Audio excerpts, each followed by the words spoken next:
Hello, dear students. So, paper one is just finished, and you must be wondering how art and culture section has fared in this year's mains 2025. So, I must tell you, if I would like to describe in one word how art and culture section was there in this year's paper, so it was more of a convention rather than an aberration. So I felt that all the three questions that has come this year were more on the expected lines. They were from the keywords asked in the syllabus. Thirdly, the paper and the questions gave a lot of scope for you to write and present your knowledge to the examiner. So just to give you an example, the first question that was asked in this year's paper from Art and Culture section was on Harappan architecture.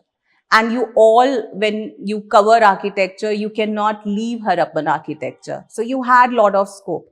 The only challenge in this question would be how you present your answer.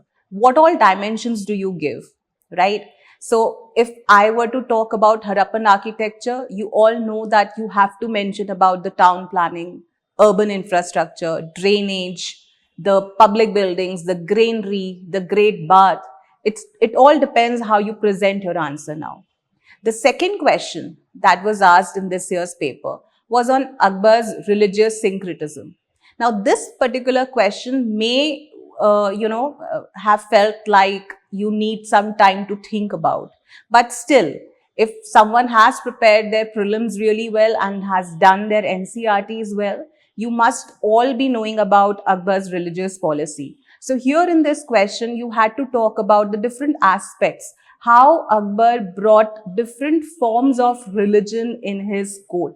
So here again, you have to talk about the Suli Kul. You have to talk about the Ibadat Khana, where he encouraged the religious debates with different scholars belonging to different faith and religion. You have to also talk about how the marital alliances played a vital role in bringing different religions in his court. You also have to talk about the social and political integration which his religion built, the harmony and peace. So these are the aspects which you will be writing in, this particular question.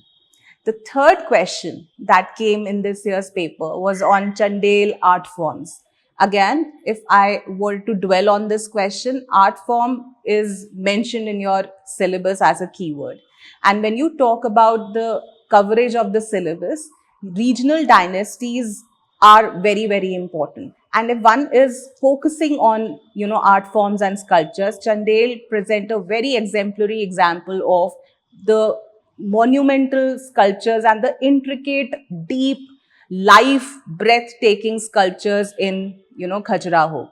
So here again, you had to present your answer in such a way that you're also bringing into light to the examiner what all different forms of sculpture we find in Chandel dynasty. So for example, you can mention that there were three kinds of sculptures: the freestanding sculptures, the, sculptures on the wall, and then the rocket sculpture, the different themes, the facial features, particularly the intricate and deep carving that provided the life and vigor to the, sculptures is what you had to write. So more or less, this year's paper was on conventional lines, as I mentioned.